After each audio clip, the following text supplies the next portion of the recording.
आसंता काली फाल्गुन पूर्णिमा बा फगुण पूर्णिमा। फगुण पूर्णिमा रे समस्ते पूजा करी रंग खेल पालन करिथांती। किंतु पश्चिम ओडिशा रे एक नियारा परंपरा रही, जो परंपरा खाली पश्चिम ओडिशा रे ही पालन करा जाए। तेबे ही परंपराटी हेला गुणी लगाइबा परंपरा।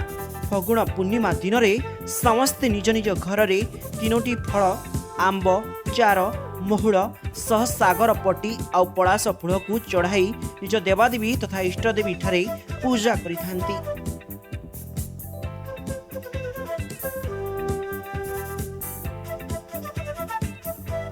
नुआखाई रे जेमिति नुआ लागिला परे ही अन्न खुआ जाई थाए, सेमिति ही ए गुणी पर्व रे आंब, चार, महुड़ को निज निज इष्टदेवी ठारे न लगाइबा पर्यंत केही भी खाई न थांती।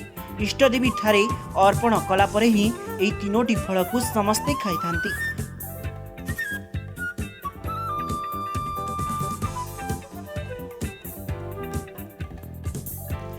ए गुणी पर्व पाई बलांगीर सहर रे घरे घरे प्रस्तुति चलिथिबा बेले एथिपाई बलांगीर सहर रे एक स्वतंत्र बजार मध्य बसिछि। अन्यपटे आसंता काली गुणी पर्व थिबा बेले यार दिनक परे रहिछि होली पर्व। तेबे याकू नेकी कोन कहउचंती बलांगीर बुद्धिजीवी ओई गुणी पर्व पाई फलमूल बिकुथुबा दुकानी आसंतु सुनिबा। मैं मधुसूदन नायक, समाजकर्मी। गुणीटा हूँ गोटे निरा परंपरा, खाली पश्चिम ओडिशा रे ही हेसी, भारतवर्ष गेंसी जगह हबार उदाहरण नाइन। अवश्य अन्य जिनस मैंने फल मूल दे देवता के अर्पण करवार परंपरा भिन्न भिन्न जगह अच्छे, किंतु ईजन सूत्र गुणी परंपरा आमर पालन करा होचे। एका थरे के आमे काना करछु, आमर पहला परंपरा अच्छे ये पहला धान खेरटे जते बेले पहला आछे, पहला धान खेरटे के आमे मां लक्ष्मी के अर्पण करूछु, इष्ट देवी के अर्पण करूछु। आम नुआखाई परंपरा अच्छे, तारपर ईजन परंपरा गुणी परंपरा तार पर आछे। एटा गोटे नियारा परंपरा। एका थरे के तीनटा जिंस के अर्पण करा जायसी देवताके, महुल, चार, आम। जेहेतु इथिरे भी गोटे वनस्पतिर संपूर्ण लक्षण अच्छे, इटाके जदि आम आहरण नहीं करूँ ताहले भी मनुष्य समाज रो असुविधा हेबा।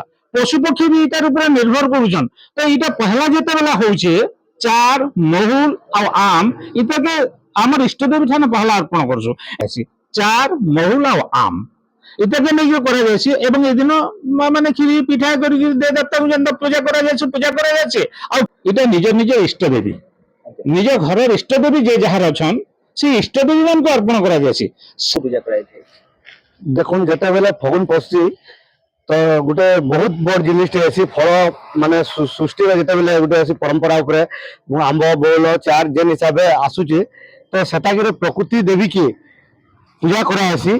तापरे जे करी लगाई करी तापरे गुंडी खिया गोटे पर्व आसी। तो जेते बेले पर्वटा आसी फगुन मास दिन एका भगवान शंकर जुगल मूर्ति के पूजा करा आसी। समारोह में एटा फगन पूरे लगी रही है। केबे अछि फगन परे? काले है सोमवार दिन होली पूरी आज पूर्वा होली बोले काली का फगन पूरी हवा है। तापरे रंग खेलछन है। चार, महुल, आम, तापरे फलसा फूल आ एटा फगु फगा है। देवतार चलले गना हम माफी पारमा। केनटा गाना बिक्री होचे? आ भले है हो ये पेट्रोल लागि करू छै। छावर पटी अछि है आ चना अछि।